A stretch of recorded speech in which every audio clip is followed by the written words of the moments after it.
வணக்கம். வங்கக்கடலில் உருவாகியுள்ள புயல் காரணமாக புதுச்சேரி துறைமுகத்தில் 2ஆம் எண் புயல் எச்சரிக்கை கூண்டு ஏற்றப்பட்டுள்ளது. புதுச்சேரியில் கடந்த சில தினங்களாகவே லேசான மழை பெய்து வருகிறது. இந்நிலையில் வங்கக்கடலில் புயல் உருவாகியுள்ள நிலையில் புதுச்சேரி துறைமுகத்தில் 2ஆம் எண் புயல் எச்சரிக்கை கூண்டு ஏற்றப்பட்டுள்ளது. மேலும் கட்டுமரத்தில் மீன்பிடிக்க செல்லும் மீனவர்கள் கடலுக்கு செல்ல வேண்டாம் என மீன்வளத்துறை எச்சரிக்கை விடுத்துள்ளது. மேலும் கடல் சீற்றத்துடன் காணப்படுவதால் சுற்றுலா பயணிகள் பொதுமக்கள் யாரும் கடற்கரையில் அனுமதிக்கப்படவில்லை. முன்னாள் முதலமைச்சர் ஜெயலலிதா தீவிர இந்துத்துவவாதியாக வாழ்ந்தார் என மத்திய அமைச்சர் எல்முருகன் தெரிவித்துள்ளார். காரைக்கால் மாவட்டம் திருநள்ளாறு பகுதியில் அமைந்துள்ள புகழ்பெற்ற ஸ்ரீ தர்பாரணேஸ்வரர் தேவஸ்தானத்தில் அமைந்துள்ள சனீஸ்வர பகவான் ஆலயத்தில் மத்திய இணையமைச்சர் எல்முருகன் சாமி தரிசனம் செய்தார். தரிசனத்திற்கு பின்னர் செய்தியாளர்களை சந்தித்த அவர், தமிழ்நாடு முன்னாள் முதலமைச்சர் ஜெயலலிதா தீவிர இந்துத்துவவாதியாக வாழ்ந்தார் என அண்ணாமலையின் கருத்து குறித்து கேள்வி எழுப்பிய போது, ஜெயலலிதா தீவிர இந்துத்துவவாதியாகத்தான் வாழ்ந்தார் எனவும், அதிக கோயில்களுக்கு கும்பாபிஷேகம் நடத்தியதாகவும் பல கோயில்களை புனரமைத்ததாகவும், எனவே அவர் தீவிர இந்துத்துவவாதியாகத்தான் வாழ்ந்தார் என தெரிவித்தார். திருவள்ளுவரை உலக அளவில் எடுத்து சென்றது பாரதிய ஜனதா கட்சி எனவும், திருவள்ளுவருக்கு உலகம் முழுவதும் கலாச்சார மையம் அமைக்க உள்ளதாக தேர்தல் அறிக்கையில் தெரிவித்துள்ளதாகவும் அவர் தெரிவித்தார். இந்த தேர்தல் ஒரு வரலாறு படைக்கக்கூடிய தேர்தலாக இருக்கும். இந்த தேர்தலில் பாரதிய ஜனதா கட்சி தமிழ்நாட்டில் ஒரு அனைவருக்கும் ஒரு ஆச்சரியத்தை கொடுக்கக்கூடிய தேர்தலாக இருக்கும். பாரதிய ஜனதா கட்சி ஒரு மிகப்பெரிய வெற்றியை பெறக்கூடிய தேர்தலாக இருக்கும். பிஜேபிக்கு பிரதமர் மோடி அவர்கள் இருக்கிறார்கள். பிரதமர் மோடி அவர்கள் மேல மக்கள் அதீத நம்பிக்கை வைத்திருக்கிறார்கள். அதுதான் வாக்களிப்பையும் செலுத்தியிருக்கிறார்கள். 4ஆம் தேதி ஒரு மிகப்பெரிய வெற்றியை மக்கள் கொடுத்து நாம் பார்க்கிறோம். ஆமா, அவங்க ஒரு சிறந்த இந்துத்துவவாதியாக இருந்திருக்கிறார்கள். அவர் பல கோயில்களுக்கு அவங்க கும்பாபிஷேகம் பண்ணி வைத்தார்கள். பல கோயில்களை புனரமைத்தார்கள். ஒரு தீவிர இந்துவாக தான் அவர் வாழ்ந்திருந்தார்கள். அதான் நான் சொல்லிருக்கேன், அவங்க வாழ்ந்திருந்தார்கள் தான் சொல்றேன். திருவள்ளுவரை போற்றுகிறது பாரதிய ஜனதா கட்சி. திருவள்ளுவரை உலக அளவில் எடுத்து சென்று கொண்டிருப்பது நம்மளுடைய பாரதிய ஜனதா கட்சி. நம்முடைய பாரதிய ஜனதா கட்சியினுடைய தேர்தல் அறிக்கையில கூட நாம் உலகம் முழுவதும் திருவள்ளுவருக்கு கலாச்சார மையம் ஏற்படுத்தி கொடுப்போம் என்று சொல்லியிருக்கிறோம். நம்முடைய பிரதமர் திரு நரேந்திர மோடி அவர்கள் கடந்த 10 ஆண்டுகள்ல திருக்குறளை 35 மொழிகளுக்கு மேற்பட்ட மொழிகளுக்கு உலகம் முழுவதும் வெளியிட்டிருக்கிறோம். பிரதமர் அவர்கள் தமிழ் மொழி, தமிழ் பண்பாடு, தமிழ் கலாச்சாரத்தின் மேல ஒரு அதீத பற்றி வைத்திருக்கிறார். புதுச்சேரியில் உள்ள பழமையான ஸ்ரீ வரதராஜ பெருமாள் ஆலயத்தில் பிரம்மோற்சவ விழாவையொட்டி நடைபெற்ற தெப்பல் உற்சவத்தில் திரளான பக்தர்கள் பங்கேற்று பெருமானை வழிபட்டனர். புதுச்சேரி மகாத்மா காந்தி வீதியில் அமைந்துள்ள பழமையான ஸ்ரீ வரதராஜ பெருமாள் ஆலயத்தில் 38ஆம் ஆண்டு வைகாசி மாதம் மகோற்சவ விழா நடைபெற்று வருகிறது. இதனையொட்டி நாள்தோறும் ஹம்ச வாகனம், தங்க சிம்ம வாகனம், அனுமந்த வாகனம், சேஷ வாகனம், தங்க கருட சேவை உள்ளிட்ட வாகனங்களில் பெருமாள் எழுந்தருளி பக்தர்களுக்கு அருள் அளித்தார். இந்நிலையில் முக்கிய நிகழ்வான தெப்பல் உற்சவம் கோவில் வளாகத்தில் உள்ள குளத்தில் நடைபெற்றது. இதில் மலர்களால் சிறப்பு அலங்காரத்தில் பெருமாள் தெப்பலில் எழுந்தருளி பக்தர்களுக்கு அருள் அளித்தார். தொடர்ந்து சுவாமிக்கு மகா தீபார்த்தனை காண்பிக்கப்பட்டு தெப்பல் உற்சவம் நடைபெற்றது. இதில் திரளான பக்தர்கள் பங்கேற்று வரதராஜ பெருமாளை வழிபட்டனர். பெட்ரோல் பங்கில் பணியாற்றிய ஊழியருக்கு இருசக்கர வாகனத்தை பரிசாக வழங்கிய நகைச்சுவை நடிகர் பாலாவுக்கு புதுவையில் பள்ளி மாணவர் ஒருவர் தாமே உருவாக்கிய சிறிய அளவிலான இருசக்கர வாகனத்தை பரிசாக வழங்கியது நிகழ்ச்சி ஏற்படுத்தியுள்ளது. சின்னத்திரை வாயிலாக லட்சக்கணக்கானோர் மனதில் இடம் பிடித்தவர் நடிகர் பாலா. இவரது சமூக சேவை பணிகள் பலரது கவனத்தையும் ஈர்த்து வருகிறது. அந்த வகையில் பெட்ரோல் பங்கில் வேலை பார்க்கும் இளைஞரின் வறுமையை உணர்ந்து இருசக்கர வாகனத்தை பாலா பரிசாக வழங்கினார். இது அனைவராலும் பாராட்டப்பட்டது. பாலாவின் இந்த மனித நேயமிக்க செயலை பாராட்டும் வகையில் புதுச்சேரி சேலைமேடு கிராமத்தை சேர்ந்த 12ஆம் வகுப்பு படிக்கும் ஜெகதீஷ் என்ற மாணவன் பயனற்ற தேங்காய், குருமி, சோளக்கதிர், பனைப்பொருட்கள் மற்றும் தென்னை நார், சுரக்காய் குடுவை போன்றவற்றை கொண்டு கலைநயமிக்க வகையில் பாலா பரிசளித்த இருசக்கர வாகனத்தை தத்ரூபமாக உருவாக்கி இருந்தார். இந்த நிலையில் வில்லியனூர் தனியார் கல்லூரி விழாவிற்கு வந்த நடிகர் பாலா மாணவன் ஜெகதீஷை அழைத்து பாராட்டி அவர் உருவாக்கிய கலைநயமிக்க இருசக்கர வாகனத்தை மகிழ்ச்சியுடன் பெற்றுக் கொண்டார்.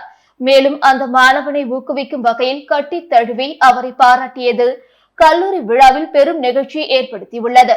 இதனைத் தொடர்ந்து செய்தியாளர்களை சந்தித்த பாலா, இதுபோன்ற பரிசு பொருட்களை பெறுவதற்கு நான் தகுதியானவனா என்று தெரியவில்லை. இருப்பினும் தம்பி உருவாக்கிய பொம்மை இருசக்கர வாகனத்தை மகிழ்ச்சியுடன் பெற்று செல்கிறேன். இதுவரை பெரிதாக உதவி எதுவும் செய்யவில்லை, இன்னும் நிறைய செய்ய வேண்டும் என கூறினார். திண்டிவனம் அடுத்த மன்னர் சாமி கோயில் மொளச்சூர் சாலையில் உள்ள ஒரு வீட்டில் 24 மணி நேரமும் மதுபானம் கிடைப்பதாக வெளியான வீடியோ வைரலாகி வருகிறது.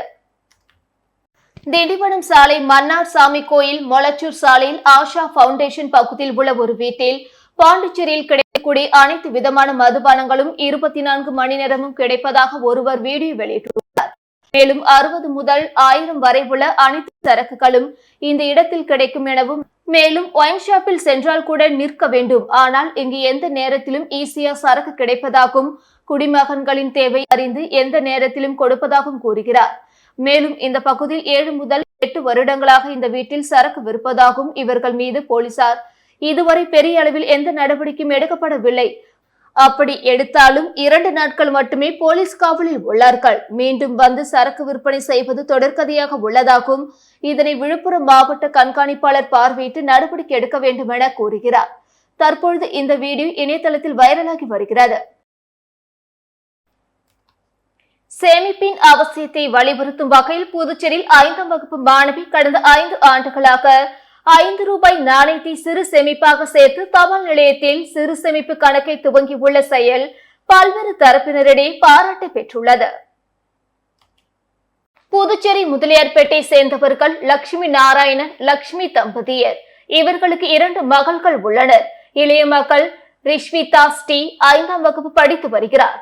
சிறு வயதிலிருந்து சேமிப்பு பழக்கத்தை கொண்ட மாணவி ரிஷ்விதா ஸ்ரீ தனது 4 வயதிலிருந்து பெற்றோர் கொடுக்கும் தனி செலவுக்கான 5 ரூபாய் நாணயத்தை மட்டும் சிறுக சிறுக சேர்த்து 5 வருடத்தில் ரூபாய் 3000 சேர்த்து வைத்துள்ளார். மேலும் சேமிப்பு பற்றி பொதுமக்களிடையே விழிப்புணர்வு ஏற்படுத்தும் வகையில் அந்த பணத்தை தபால் நிலையத்தில் கொடுத்து சிறு சேமிப்பு கணக்கை துவங்க திட்டமிட்டார். அதன்படி தனது பெற்றோர்கள் மற்றும் சகோதரியுடன் முதலியார்பேட்டையில் உள்ள தபால் நிலையத்திற்கு சென்று 5 ரூபாய் நாணயங்கள் அடங்கிய ரூபாய் 3000 கொடுத்து தனது பெயரில் தனி சிறு சேமிப்பு கணக்கை தொடங்கினார். சிறுமியின் செயலை தபால் நிலையத்தில் இருந்த அதிகாரிகள், வாடிக்கையாளர்கள் மற்றும் பொதுமக்கள் வெகுவாக பாராட்டினர். கொலை வழக்கில் சிறையில் உள்ள குற்றவாளியின் வீட்டில் மர்ம நபர்கள் பெட்ரோல் குண்டு வீசிய சம்பவம் புதுச்சேரியில் பரபரப்பை ஏற்படுத்தியுள்ளது. புதுச்சேரியில் கடந்த மாதம் பெரியா நகரை சேர்ந்த ருத்ரேஷ் கஞ்சா விற்பனை தொடர்பாக ஏற்பட்ட மோதலில் பட்ட பகலில் தாய் தங்கை கண் முன்னே வெட்டி படுகொலை செய்யப்பட்டார். இந்த வழக்கில் எழில் உட்பட 3 பேரை கைது செய்யப்பட்டு காலப்பாட்டு மத்திய சிறையில் அடைக்கப்பட்டனர். இதற்கிடையே ருத்ரேஷ் கொலைக்கு பழிக்கு பழி வாங்க அவரது ஆதரவாளர்கள் திட்டம் தீட்டி வந்ததாக தெரிகிறது. இந்த நிலையில் பெரியா நகர் முருகன் கோவில் வீதியில் உள்ள எழிலின் வீட்டின் மீது நேற்று நள்ளிரவு 12 மணி அளவில் மர்ம நபர்கள் பெட்ரோல் குண்டை வீசி தாக்கினர். இதில் வீட்டின் கதவு சேதமடைந்தது. இதுகுறித்து தகவல் அறிந்து வந்த உருளையன்பேட்டை போலீசார் வீட்டின் முன்பு சிதறி கிடந்த துகள்களை சேகரித்தனர். மேலும் வழக்கு பதிவு செய்து விசாரணை மேற்கொண்டு வருகின்றனர். புதுச்சேரி பிராந்தியத்தில் ஏனாமில் உள்ள நலா குளத்தில் டன் கணக்கில் செத்து மிதந்த மீன்களை 2வது நாளாக அகற்றும் பணியில் பொதுப்பணித்துறை ஊழியர்கள் ஈடுபட்டுள்ளனர். புதுச்சேரி பிராந்தியமான ஏனாமில் 4 ஏக்கர் பரப்பளவு கொண்ட நலா குளம் உள்ளது. பொதுப்பணித்துறை சார்பில் குளத்தில் உள்ள நீர் சுத்திகரிக்கப்பட்டு குடிநீருக்கு பயன்படுத்தப்படுகிறது. இதனிடையே கடந்த 1 வாரமாக ஏனாமில் கடும் வெயில் இருந்து வந்த நிலையில் நேற்று காலை புயல் சின்னம் காரணமாக வெயில் வான மேகமூட்டத்துடன் குளிர்ந்த காற்று வீசியது. திடீரென சீதோஷ்ண நிலை மாறியதால் நலா குளத்தில் ஆக்சிஜன் குறைந்து ஆயிரக்கணக்கான மீன்கள் செத்து மிதந்தன. இதனால் அப்பகுதியில் துர்நாற்றம் வீசியது. இது குறித்து தகவல் அறிந்து பொதுப்பணித்துறையினர் விரைந்து வந்து உள்ளூர் மீனவர்களை கொண்டு இறந்த மீன்களை உடனே அகற்றினார்கள். நேற்று 2 டிராக்டரில் அவை அகற்றப்பட்டன. இறந்த மீன்களை அகற்றும் பணி 2வது நாளாக இன்றும் தொடர்ந்தது. அக்குளத்தில் உள்ள நீர் குடிநீருக்கு பயன்படுத்துவதால் உடனடியாக சீரமைக்கும் பணி மேற்கொள்ளப்படுகிறது. புதுச்சேரி அருகே இருசக்கர வாகனத்தில் போலீசாருக்கு ஆட்டம் காட்டிவிட்டு எஸ்கேப்பான ஹெல்மெட் அணிந்த இளைஞர்களின் வீடியோ வைரலாகி வருகிறது. புதுச்சேரி அருகே உள்ள அனுமந்தை பகுதியில் மரக்காண போலீசார் வாகன சோதனையில் ஈடுபட்டிருந்தனர். அப்பொழுது புதுச்சேரியிலிருந்து சென்னை நோக்கி இருசக்கர வாகனத்தில் 2 இளைஞர்கள் ஹெல்மெட் அணிந்து கொண்டு வேகமாக வந்தனர். போலீசாரை கண்டவுடன் சிறு தூரத்தில் வண்டியை நிறுத்திவிட்டு போலீசாருக்கு ஆட்டம் காட்டிவிட்டு அவர்களுக்கு எதிர்ப்புறமாக இருந்த வயல்வெளிக்குள் வாகனத்தை எடுத்துக்கொண்டு அதிவேகமாக பறந்து சென்றனர். மேலும் இருசக்கர வாகனத்தில் வந்தவர்களை பிடிக்க முயற்சித்து ஏமாற்றமடைந்தனர்.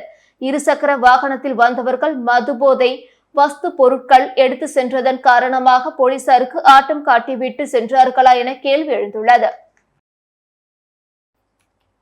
ஏம்பலம் திரௌபதி அம்மன் ஆலயத்தில் நடைபெற்ற தேமிதி திருவிழாவில் முதல்வர் ரங்கசாமி உட்பட திரளான பக்தர்கள் கலந்து கொண்டு சாமி தரிசனம் செய்தனர். புதுவை மாநிலம் ஏம்பலம் கிராமத்தில் அமைந்துள்ள ஸ்ரீ கிருஷ்ணர் பஞ்ச பாண்டவர் திரௌபதி அம்மன் ஆலயத்தில் தேமிதி திருவிழா சிறப்பாக நடைபெற்றது. முன்னதாக பக்காசுரனுக்கு சோறு போடுதல், திரௌபதி அர்ஜுனன் திருக்கல்யாணம், அரவான் கடவழி, கோட்டை வளைத்தல் நிகழ்வு ஆகியன நடைபெற்றது. முக்கிய நிகழ்வாக தேமிதி திருவிழா நேற்று மாலை நடைபெற்றது.